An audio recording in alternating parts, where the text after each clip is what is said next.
Hai, wassalamualaikum warahmatullahi wabarakatuh. Terima kasih sudah klik video ini. Oke, jadi di malam Jumat ini Nadia akan kembali membawakan sebuah kisah horor tentang pengalaman pribadi Wawa aku semua. Ini paling kalian tunggu-tunggu ini kan. Dan sebelum aku mulai bercerita, aku mau ngucapin terima kasih banyak buat Wawa sekalian yang sudah meluangkan waktu atau menyempatkan waktu untuk berbagi kisah horor kalian ke kami, untuk menambahkan koleksi cerita horor kami ya kan. Masih dalam proses membaca satu-satu nih Wak ya. Jadi kalau misalnya ceritanya belum ke apa, tunggu aja sabar. Dan malam ini aku akan menceritakan 3 kisah horor yang gak kalah seramnya Wak dengan cerita Wawa sebelumnya. Sebelumnya kan aku cuma bahas satu cerita untuk satu video kan, karena panjang kali. Ini 3 cerita walaupun pendek-pendek tapi seramnya bukan main Wak. Betul aja nggak nyesal kan dengar sampai habis. Makanya kalian harus tonton sampai habis Wak. Yang paling terakhir itu paling epic memang, nanti lah ya. Nah sekarang baru Wak kita masuk ke pengalaman-pengalaman horor Wawa di rumah. Check it out.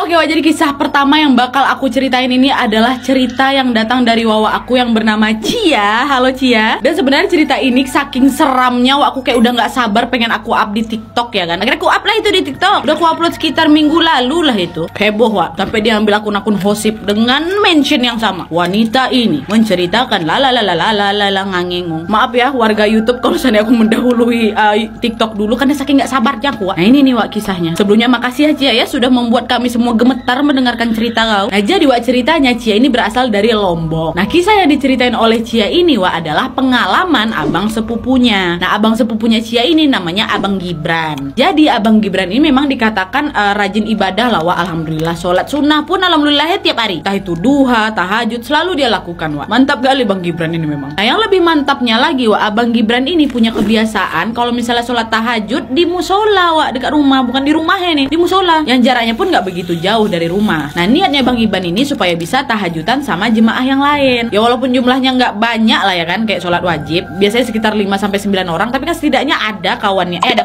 jemaah lain ya kan. Nah suatu hari Wak, Bang Gibran ini mau berangkat ke musola, mau sholat tahajud di sana seperti biasa. Tapi di malam itu Wak, pada saat Bang Iban ini jalan dari rumah menuju musola, itu suasananya udah agak aneh.